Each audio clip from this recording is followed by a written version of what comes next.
Look at this. What that madman did. After Oswald Oz Cobb spends 4 episodes cutting a path of destruction across Gotham City, somebody finally says it. You got too many plates spinning. As the Batman, the 2022 movie established, the Penguin, the character, is no stool pigeon. But the Penguin, the HBO spin-off, is not opposed to telling on itself. In the process of squeezing some premium cable mayhem out of material originally conceived for the Batman Part 2, showrunner Lauren LaFranc and team have taken on more than they can handle. It was ambitious to build a bridge to a superhero event film within a mob mini-epic airing in the hallowed time slot once occupied by one of the latter genre's undisputed masterpieces, The Sopranos. All the while, they're also filling in the background of a villain mostly made of prosthetics and ushering a more recent addition to Batman lore into the big time. I'll be calling the shots. Oh yeah, and they're trying to do it all in only 8 episodes. To contrast that with The Sopranos, the other members of the DeMeo crime family were only just starting to catch wind of Tony's forbidden therapy regimen by episode 8.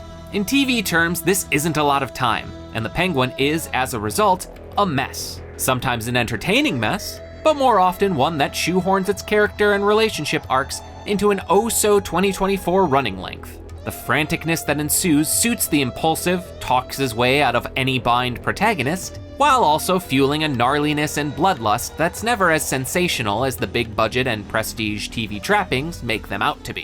Penguin, you waltzing in here like you mean something. We're in the middle of a gang war. Carmine Falcone's dead. If we don't protect what's ours, we just look weak.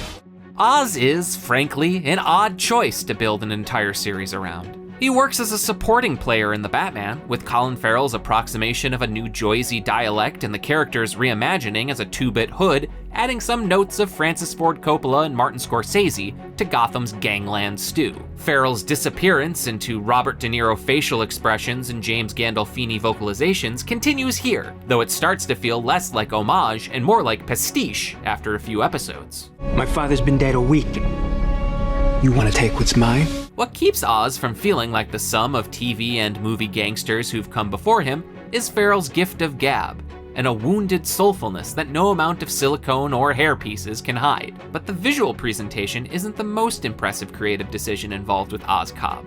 That's Cobb, not Cobblepot, because that would be too whimsical for a franchise that revolves around, let's see here, a billionaire orphan who strikes fear in the hearts of criminals, a cowardly and superstitious lot, by dressing like a bat. Rather, it's the choice to make him an ambitious screw-up, a guy who thoughtlessly knocks over a domino in the premiere and spends the next 7 episodes trying to claim ownership of the pieces falling around him. The world ain't set up for the honest man to succeed.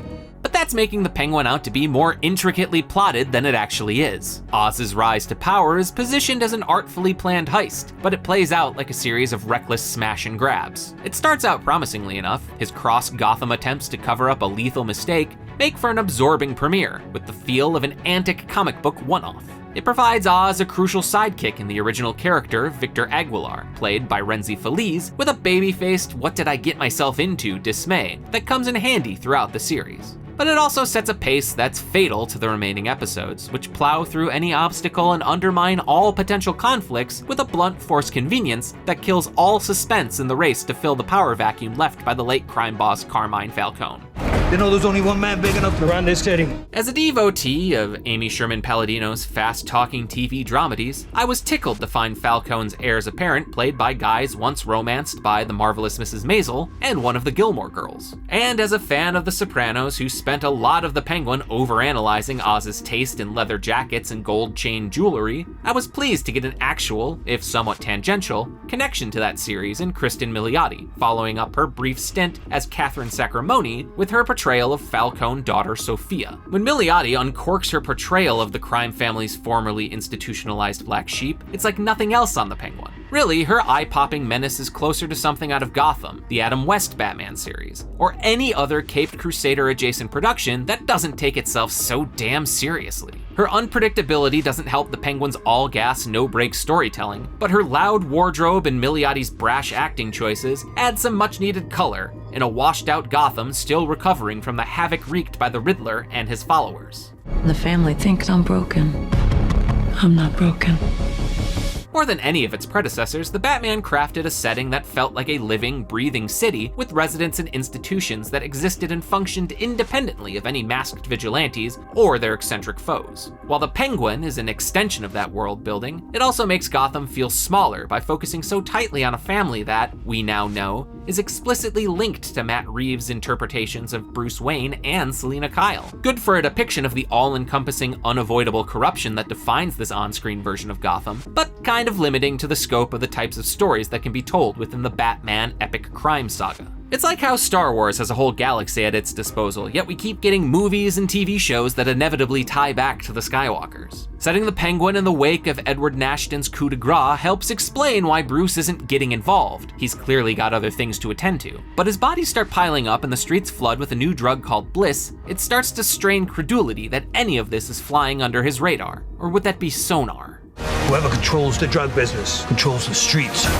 Or maybe he can't be made to care. Sofia aside, the Falcones aren't all that compelling, and their infighting and tug-of-war with rival Sal Maroni suffers as a result. The Penguin props up this middling drama with pieces of so many genuine mob classics. Some shadows and lighting borrowed from The Godfather here, the Goodfellas-esque portrait of the gangsters who protected/terrorized Oz's old neighborhood there. But the fact that the subject of Oz's fondest reminiscing is played by the guy who was Sally Bugs in The Irishman only goes so far. Characters and relationships are tossed into the rubble too quickly to make a lasting impression. Oz pivots between allies and adversaries with such fickleness and frequency that we don't get a chance, or even a good reason, to appreciate how he's playing them off one another in a tussle to control the Bliss trade. A rote crime doesn't pay message is written all over each aggressively tinted frame of the Penguin, but it's only truly felt through Victor's arc, and even then, we only get one mid-series episode to see all he's sacrificing to be Oz's right-hand man. When the following episode gives way to an extended flashback to Sophia's harrowing stay in Arkham State Hospital, I found myself wondering, is the Penguin faltering because it's doing too much across such a short span? Or is there actually not enough substance to Oz's ascent, and Sophia's attempt to stop it, to fill out 8 episodes? The padding that emerges in later episodes suggests the latter. Oz has his own tragic backstory interlude on tap,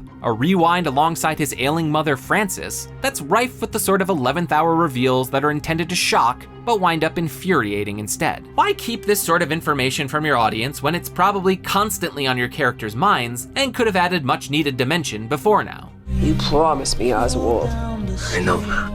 I deserve a better life. The Penguin wants us to see its leads as underdogs. Oz loves describing them as such, but it takes constant shortcuts toward earning our sympathies. They're broken and discarded people united by misfortune, which the show literalizes in disabilities and medical conditions clumsily grafted onto their characterization. Oz's club foot, Sophia's mental illness, Vic's stutter, Frances's Lewy body dementia. None of this provides deeper insights into psychology or personality as much as it gives the actors more on-camera business to attend to. The wobbly gait that contributes to Oz's hated nickname, for instance. And they sometimes feel like attributes called upon only when the story demands it. At worst, there's something to gawk at, as in one ghastly close-up of Oz's gnarled foot.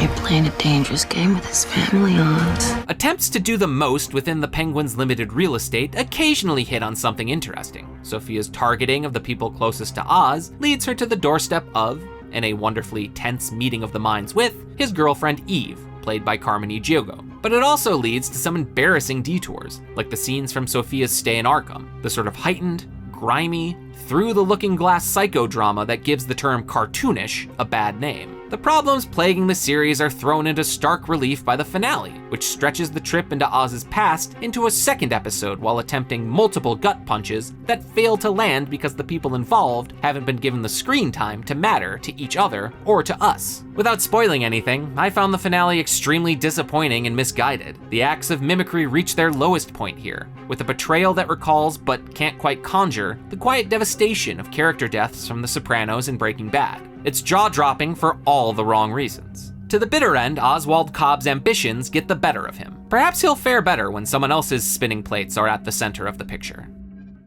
Can you imagine to be remembered like that?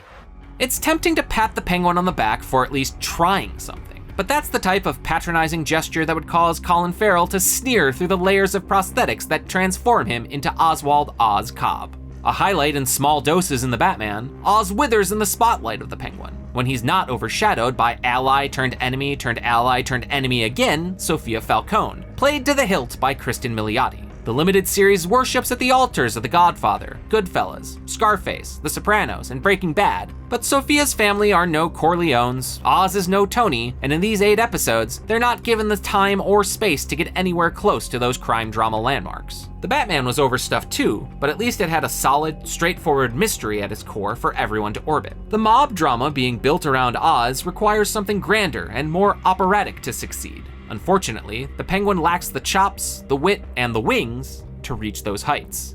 For more TV reviews, check out what we thought of the second seasons of The Lord of the Rings of Power, and House of the Dragon. And for everything else, stick with IGN.